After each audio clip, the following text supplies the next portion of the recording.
पायन उवाच सा सप्ता तेन क्रुद्धेन विश्वामित्रेण धीमता तस्मिंस्तीर्थवरे शुभ्रे शोणितं समुपावहत् अथा जगमुस्ततो राजन् राक्षसास्त्रतत्र भारत तत्र ते शोणितं सर्वे पिबन्तः सुखमावशत्। अखिल ब्रह्मांड नियंता परम अकारण करुणावर्णालय भक्तवांछा कल्पतरु भक्तवत्सल शरणागत वत्सल श्रीमद दशरथ नंदन कौशल राज किशोर श्री जानकी जीवन वल्लभ जानकी कांत भूषण निखिल हे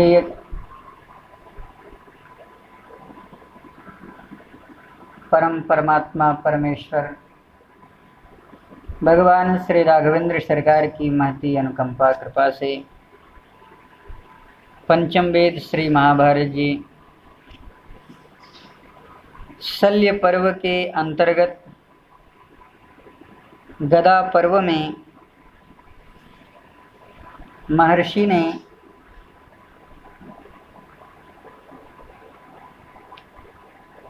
श्री दाऊ दादा के आने की वह गाथा सुनाई।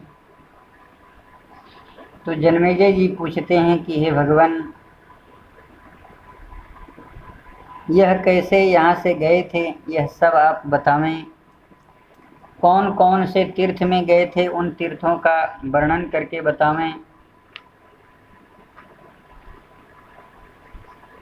इस संदर्भ में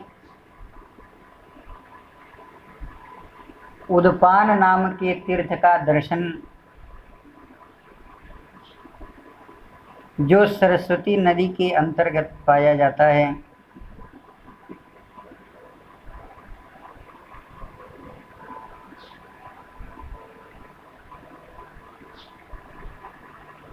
ब्राह्मण होते हुए भी जिनके अंदर में कुभाव उत्पन्न हो गया था, त्रित मुनि के दोनों भाई भेड़िए के शरीर को प्राप्त कर लिए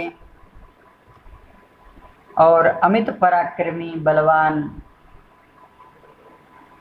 श्री बलभद्र जी महाराज उस तीर्थ जल का स्पर्श करते हैं, ब्राह्मणों का पूजन करते हैं, नाना प्रकार के धन प्रदान करते हैं। अब विनशन तीर्थ में पहुँचे हैं। महर्षि वैशंपायन कहते हैं कि हे राजन, उदपान तीर्थ से चलकर विनशन तीर्थ में आए हुए दुष्कर्म परायण शूद्रों और आभीरों के प्रति द्वेष होने के कारण श्री सरस्वती नदी विनष्ट हो गई थी, अदृश्य हो गई थी। इसलिए ऋषिगण उस तीर्थ का नाम विनशन तीर्थ कहते हैं।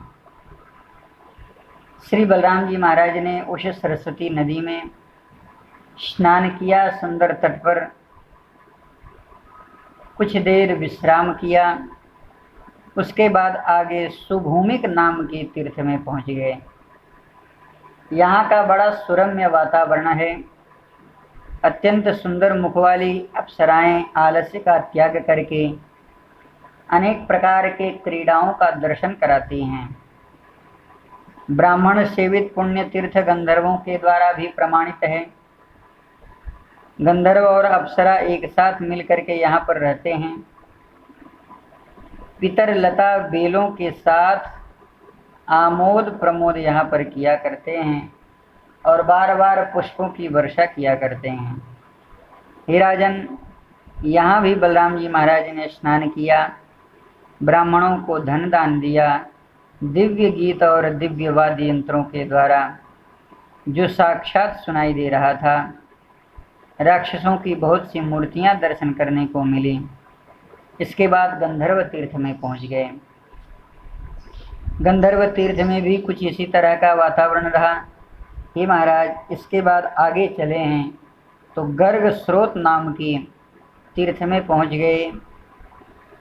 इसके बाद यहाँ भी कुछ ऐसा ही वातावरण रहा। शंख तीर्थ में पहुँचे हैं। वहाँ पर एक महाशंख नाम का एक वृक्ष है जो ताल चिन्हित ध्वजाओं वाले श्री बलराम जी महाराज को अत्यंत ही सुंदर लगा। उस वृक्ष पर सरस्वती नदी के तट पर उत्पन्न हुआ था।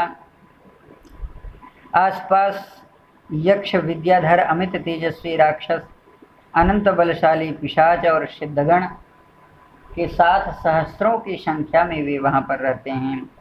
हे महाराज, वे सब अन्न छोड़ करके व्रत और नियम का पालन करते हैं।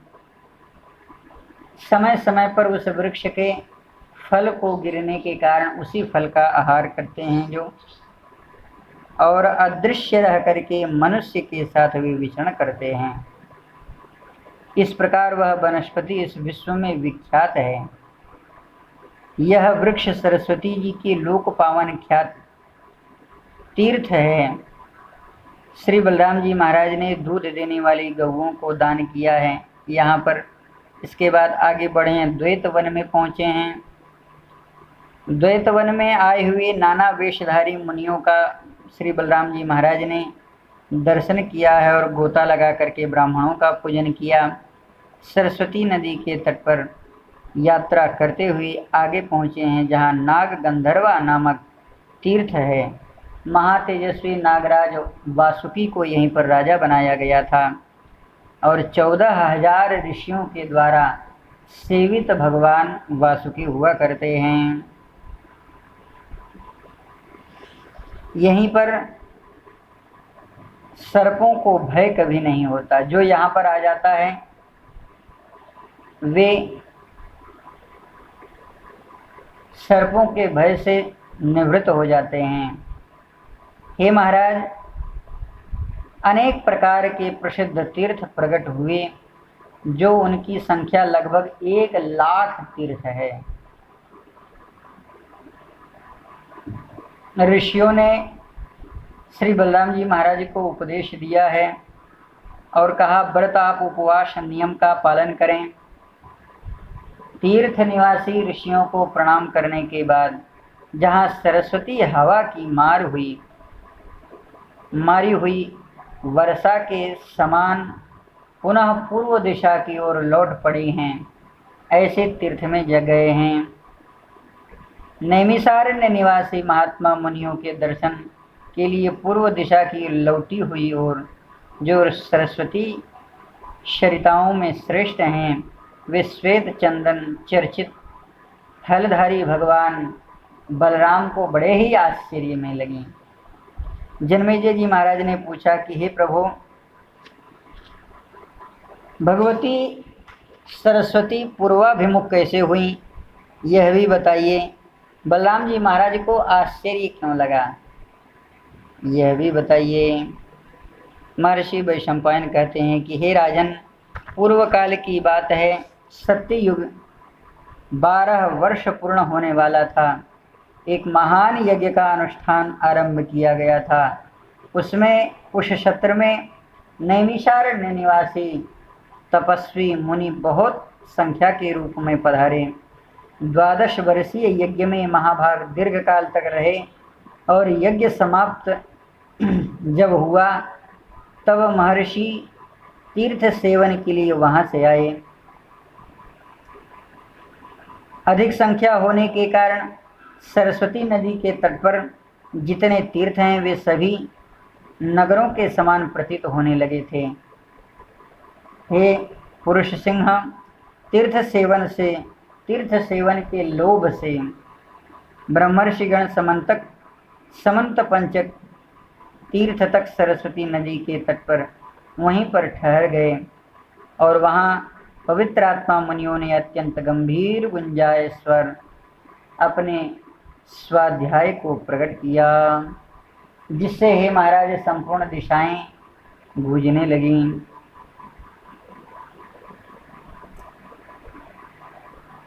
इस कारण से भगवती सरस्वती का वह जो तटीय प्रांत था वह अत्यंत सुंदर हो गया। भगवती सरस्वती ने ऐसे ऋषियों को देखा जिन्हें देखना सौभाग्य से प्राप्त होता है। बालखिल्य, अस्मकुट, दंतोलूक, प्रख्यान जो हवा पी करके रहने वाले, जल पी करके रहने वाले, पत्ते को खाकर रहने वाले, भांति भांति के नियमों में संलग्न, वेदी पर शयन करने वाले तपस्वी मुनि विराजमान वहां पर थे। आज ऐसा लग रहा था कि भगवती सरस्वती गंगा नदी की तरह पूजी जा रही हैं, जैसे देवता लोग भगवती गंगा की पूजा करते हैं।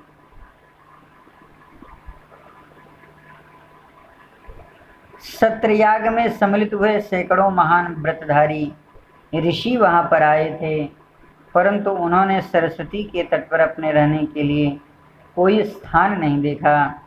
यज्ञोपवीत से उस तीर्थ का निर्माण करके अग्निहोत्र संबंधी आहुतियों के द्वारा दी हुई अनेक कर्म के अनुष्ठान उन्होंने प्रारंभ कर दिया। हे महाराज, ऋषि समूह को निराश और चिंतित जान करके सरस्वती ने उनकी अभीष्ट सिद्धि के लिए उन्हें प्रत्यक्ष दर्शन दिया। ऋषिणाम पुण्य तपसाम कारुण्या जनमी जय।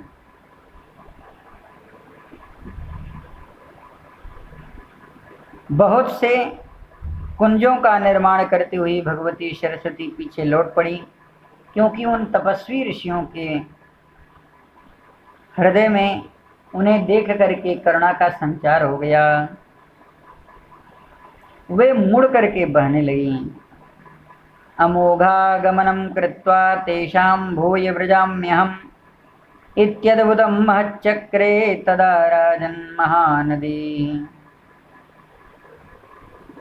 ऋषियों का आगमन सफल बनाने के लिए पश्चिम मार्ग से ही लौट करके भगवती सरस्वती ने यह आश्चर्य प्रकट किया। श्री बलराम जी महाराज को भी बड़ा आश्चर्य हुआ। नाना प्रकार के द्विजातियों के द्वारा श्री बलराम जी महाराज ने पूजन किया है, ब्राह्मणों को धन प्रदान किया है। उसके बाद सप्त सारस्वत नाम के तीर्थ में आए हैं। बड़ा गंभीर यह नद है। ब्राह्मणों का समुदाय यहाँ पर निवास करने वाला है, और यहीं पर ही महाराज हिंसा रहित धर्मपरायण मनुष्य उस तीर्थ का अधिक सेवन करते हैं, क्योंकि यही आगे महामुनि कंकण की भारी तपस्या इन्होंने यहीं पर की थी। जन्मेजय जी महाराज ने फिर पूछा कि महाराज, इसका नाम सप्त सारस्वत क्यों पड़ा? यहाँ पर पूजनीय मंकण जी महाराज कैसे यहाँ पर आए? उन्होंने कैसे सिद्धि प्राप्त की?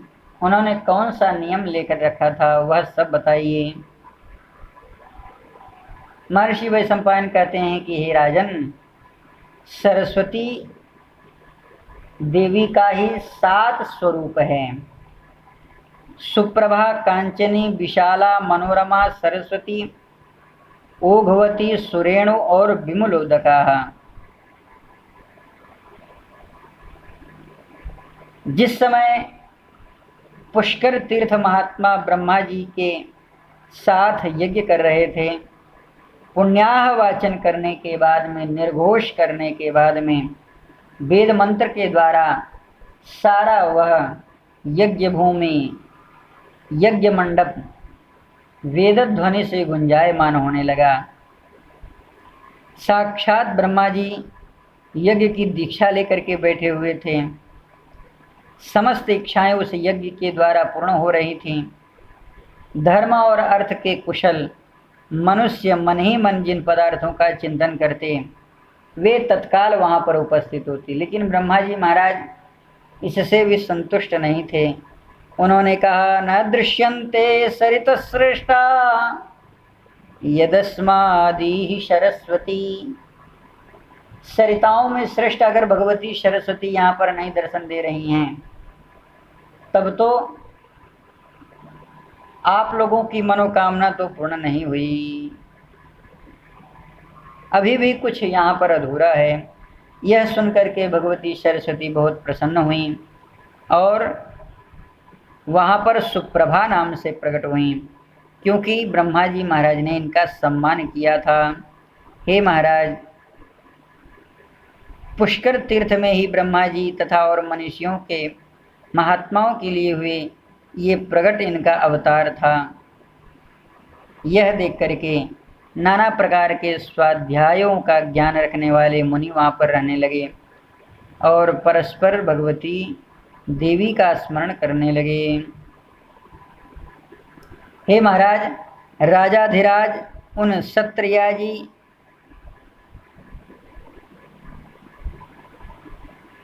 क्षत्रियाजी मुनि के समक्ष आई हुई सरिताओं में श्रेष्ठ सरस्वती नदी का नाम कांचनाक्षी पड़ा।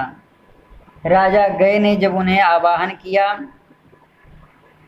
और अनुष्ठान किया, सरिताओं में श्रेष्ठ सरस्वती देवी ने अपने विशाला स्वरूप को प्रकट करके उनका मनोरथ सिद्ध किया।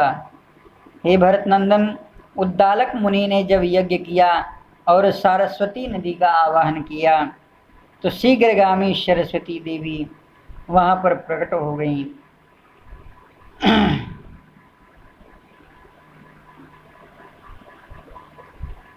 उन मुनि मंडलियों के बीच में एकत्रित हुई थी। उद्दालक ने पूर्व काल में ही भगवती सरस्वती देवी का ध्यान किया और उन्हें सिद्ध करने के लिए सरिताओं में श्रेष्ठ सरस्वती उसी देश में पधारी। बलकल और मृगचर्म के द्वारा मुनियों से पूजित होकर के सरस्वती देवी का नाम मनोरमा हुआ।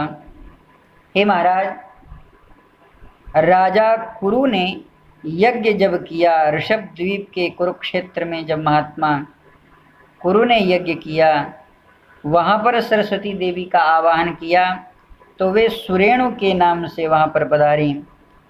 और इसी प्रकार श्री वशिष्ठ जी महाराज ने कुरुक्षेत्र में जब यज्ञ किया, वहाँ पर दिव्य शल्या सरस्वती का आगमन ओघवती के नाम से हुआ। इस तरह से ब्रह्मा जी ने एक बार फिर पुण्य हिमालय क्षेत्र में भगवती सरस्वती देवी का आवाहन किया तो इनका नाम विमलोदगा के रूप में प्रकट हुई। इस तरह से हे महाराज, इनका जो 7 स्वरूप है, इसी 7 स्वरूपों के नाम से यह सप्त सारस्वती तीर्थ के नाम से प्रसिद्ध हुआ। कुमारावस्था से ही ब्रह्मचर्य व्रत का पालन करने वाले प्रतिदिन मंकड़ मुनि, जो एक ही समय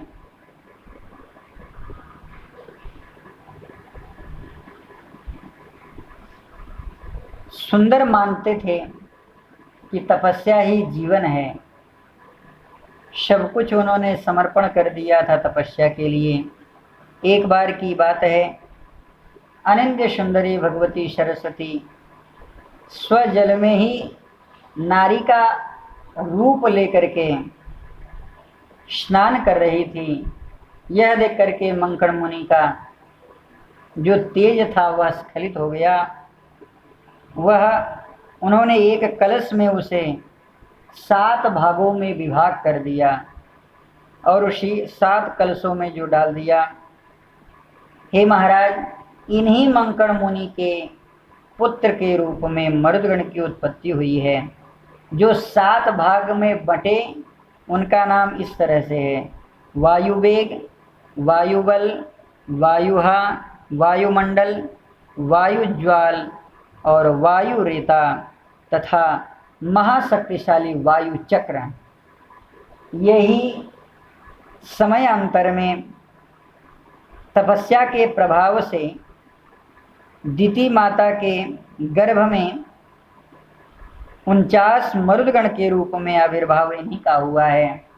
और यह दिति के उदर में प्रकट हुए थे। देवराज इंद्र ने इन्हें ही काट डाला, लेकिन इनका शरीर अमर था, इसलिए यह उन 49 रूपों में विभक्त हो गए। हे महाराज, यह बहुत ही बड़ा आश्चर्य था कि तीनों लोक में मंकड़ मुनि के जैसा विख्यात और अद्भुत चरित्र और किसी का नहीं। सुनने में यह आया है कि मंकड़ मुनि के हाथ किसी कुश के अग्रभाग से छिद गया था उससे रक्त के स्थान पर साग का रस चूता था। हर्ष के आवेग में यह नृत्य करने लगे। यह कथा पूर्व में आ चुकी है। श्री युधिष्ठिर जी महाराज जब तीर्थ यात्रा कर रहे थे, तीर्थ यात्रा पर्व में, तो यह कथा आ चुकी है। भगवान शंकर आए हैं। भगवान शंकर ने कहा कि ऐ मुनि, आप नृत्य क्यों कर रहे हैं? मंगल मुनि ने कहा, महाराज आप देख नहीं रहे हैं, मेरे हाथ से शाक रस टपक रहा है। कहा, कहाँ टपक रहा है? और अपने त्रिशूल से इनके उस अंगुली का स्पर्श किया महाराज। सीधे वह शाक रस चूना बंद हो गया। पुनः यह अपने रूप में हुए और भगवान के चरणों में प्रार्थना करते हुए कहा, हे प्रभु, आप ही भगवान मेरे हैं, मेरी तपस्या का फल नष्ट न होने पाए, इसलिए मैं आपसे प्रार्थना करता हूँ। भगवान ने कहा, हे तात, मेरे प्रसाद से तुम्हारी तपस्या सहस्र गुनी बढ़ गई है।